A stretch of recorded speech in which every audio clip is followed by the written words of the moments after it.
Rodrigo ഡീപോളിന്റെ ഒരു form തന്നെയാണ് ഇപ്പം ചർച്ചാ വിഷയമായിക്കൊണ്ടിരിക്കുന്നത്. പ്രത്യേകിച്ച് അർജന്റീനയ്ക്ക് വേണ്ടി കളിക്കുന്ന ആ ഒരു പ്രകടനം റോഡ്രിഗോ ഡീപോളിന് പലപ്പോഴും കാഴ്ചവെക്കാൻ അത്ലറ്റിക്കോ മാഡ്രിഡിൽ സാധിക്കുന്നില്ല എന്നുള്ള വിമർശനം വലിയ തോതിലുണ്ടായിരുന്നു.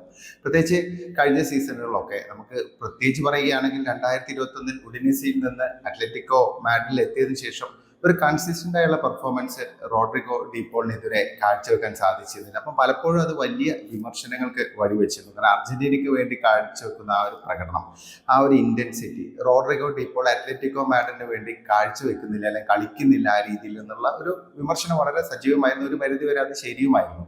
എന്തായാലും ഇപ്പോൾ റോഡ്രിഗോ ഡീപോൾ തകർപ്പൻ ഫോമിൽ കളിച്ചുകൊണ്ടിരിക്കുകയാണ്. കഴിഞ്ഞ 8 മത്സരങ്ങളിൽ നിന്നും 3 ഗോളുകളും 3 അസിസ്റ്റുകളുമാണ് അത്ലറ്റിക്കോ മാഡ്രിഡിന് വേണ്ടി ഡീപോൾ സംഭാവന ചെയ്തിരിക്കുന്നത്. അത് മാത്രമല്ല, ഡീപോളിന്റെ ഒരു ഇന്റൻസിറ്റിയോടെയുള്ള ഒരു പ്ലേ അർജന്റീനയുടെ എങ്ങനെയാണോ ചെയ്യുന്നത് അതേപോലെ തന്നെ അദ്ദേഹം അത്ലറ്റിക്കോ മാഡ്രിഡിന് വേണ്ടി കളിച്ചുകൊണ്ടിരിക്കുന്നു. ഇപ്പോൾ സിമിയോണിയുടെ ഏറ്റവും പ്രധാനപ്പെട്ട ഒരു താരമായി പെട്ടെന്ന് തന്നെ മാറിയിരിക്കുകയാണ്. അത്ലറ്റിക്കോ മാഡ്രിഡിന്റെ ഈ ഒരു ഡ്രീം റൺ ഇപ്പൊ നിലവിൽ 12 മത്സരങ്ങൾ, അവസാനമായി കളിച്ച 12 മത്സരങ്ങളിൽ 12ലും അത്ലറ്റിക്കോ മാഡ്രിഡ് വിജയിച്ചിട്ടുണ്ട്. അപ്പൊ അതിൽ മിഡ്ഫീൽഡിലെ ഒരു നിർണായക സാന്നിധ്യമായിട്ട് റോഡ്രിഗോ ഡീപോൾ മാറിയിട്ടുണ്ട്. വൈറ്റൽ അസിസ്റ്റുകൾ, അതുകൂടാതെ വൈറ്റൽ ഗോളുകൾ. ഇപ്പൊ കഴിഞ്ഞ മത്സരത്തിൽ തന്നെയാണെങ്കിൽ ആ ഒരു ബാസക്കെതിരെ ഒരു ഈക്വലൈസർ സ്വന്തമാക്കിയത് റോഡ്രിഗോ ഡീപോൾ ആയിരുന്നു. അപ്പൊ ഡീപോളിന്റെ ആ ഒരു ഇന്റൻസിറ്റി, പലപ്പോഴും അദ്ദേഹം പ്രസ്സിങ്ങിന് അല്പം പിറകിലാണ്. അർജന്റീനയ്ക്ക് വേണ്ടി കളിക്കുമ്പോഴുള്ള ആ രീതിയിലുള്ള ഒരു ഹൈ പ്രസ്സിങ് ഡീപോളിന്റെ ഭാഗത്ത് നിന്നില്ല എന്നുള്ളൊരു ആക്ഷേപം ഉണ്ടായിരുന്നു. എന്തായാലും അതെല്ലാം പരിഹരിച്ച് ഒരു ഇന്റൻസ് ആയിട്ടുള്ള ഒരു ഹൈ പ്രസ്സിംഗ് ഒക്കെ നടത്തുന്ന ഒരു കംപ്ലീറ്റ് ചേഞ്ച് ആണ് ഡീപോളിന്റെ ഭാഗത്ത് നിന്ന് ഉണ്ടായിരിക്കുന്നത്. അപ്പൊ ഡീപോളിന്റെ ആ ഒരു വിഷൻ ആണെങ്കിലും ബാരിയോസിനൊപ്പമുള്ള ആ ഒരു മിഡ്ഫീൽഡിലെ ആ ഒരു കാൽക്കുലേഷൻ അത് കറക്റ്റായിട്ട് തന്നെ മുന്നോട്ട് പോകുന്നുണ്ട്.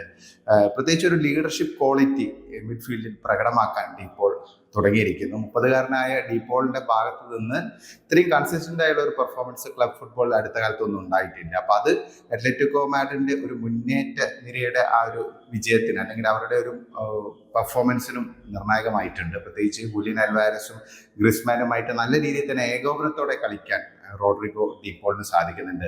വൈകിയാണെങ്കിലും ഡീപോൾ തന്റെ വിമർശകരുടെ വായടപ്പിക്കുന്ന രീതിയിലുള്ള പ്രകടനം തന്നെയാണ് കാഴ്ചവെച്ചുകൊണ്ടിരിക്കുന്നത്. പ്രത്യേകിച്ച് കഴിഞ്ഞ നവംബറിലെ ആ ഒരു ഇന്റർനാഷണൽ ബ്രേക്കിന് ശേഷമാണ് ഡീപോൾ ഒരു വിശ്വരൂപം പുറത്തെടുത്ത് തുടങ്ങിയത്.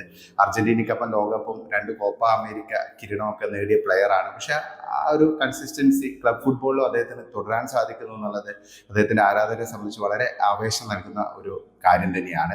ഇപ്പൊ ഡീപോളിനെ സംബന്ധിച്ച് ഇനിയും ഈ ഒരു കൺസിസ്റ്റൻസി കീപ്പ് ചെയ്ത് മുന്നോട്ട് പോകേണ്ടതുണ്ട്. പ്രത്യേകിച്ച് അത്ലറ്റിക്കോ മാഡ്രിഡ് ഇപ്പോൾ നിലവിൽ പോയിന്റ് ടേബിളിൽ ലാ ലീഗയിൽ 1ാമത് എത്തിയിരിക്കുകയാണ്. ബാസയും റയൽ മാഡ്രിഡുമായിട്ട് ഒരു കട്ട ഫൈറ്റ് തന്നെയാണ് നടന്നുകൊണ്ടിരിക്കുന്നത്. അപ്പം ഡീപോളിനെ പോലുള്ള പ്ലേയേഴ്സിന്റെ സാന്നിധ്യം, ഈ ഒരു കൺസിസ്റ്റൻസി സിമിയോണിക്ക് വലിയ ഗുണം ചെയ്യും. എനിക്ക് തോന്നുന്നു അത്ലറ്റിക്കോ മാഡ്രിഡ് ഒരു മിനി അർജന്റീനയായി മാറിയിട്ടുണ്ട്. അപ്പൊ അതിന്റെ ഒരു എഫക്റ്റ് ആണോ ഡീപോളിൽ ഉണ്ടായിരിക്കുന്നതെന്ന് അറിയില്ല. എന്തായാലും വളരെ ഇൻട്രസ്റ്റിംഗ് ആയിട്ടുള്ള ഒരു പെർഫോമൻസ് തന്നെയാണ് ഡീപോളിന്റെ ഭാഗത്ത് നിന്ന്. ഇപ്പൊ ഡീപോൾ ഒരുപാട് ആക്ഷേപങ്ങളും പഴിയൊക്കെ കേട്ട പ്ലെയറാണ്. പ്രത്യേകിച്ച് സ്വന്തം ഫാൻസ് തന്നെ, അത്ലറ്റിക്കോ മാഡ്രിഡ് ഫാൻസ് തന്നെ അദ്ദേഹത്തെ പലപ്പോഴും കൂവിയിരുന്നു. അപ്പൊ ഇത്തരം ഇഷ്യൂസ് ഒക്കെ ഉണ്ടായിരുന്നു. അപ്പൊ അതെന്തായാലും അദ്ദേഹത്തിന് ഇപ്പൊ മറികടക്കാൻ സാധിച്ചിരിക്കുകയാണ്. ഒരു ബ്രാൻഡ് ന്യൂ ഡീപോളിനെയാണ് ക്ലബ് ഫുട്ബോളിൽ ഇപ്പോൾ നമ്മൾ കണ്ടുകൊണ്ടിരിക്കുന്നത്. എന്താണ് നിങ്ങൾക്ക് തോന്നുന്നത്? ഈ ഡീപോളിന്റെ ഈ ഒരു മാറ്റത്തെക്കുറിച്ചുള്ള നിങ്ങളുടെ അഭിപ്രായങ്ങൾ കമന്റായി രേഖപ്പെടുത്തുക.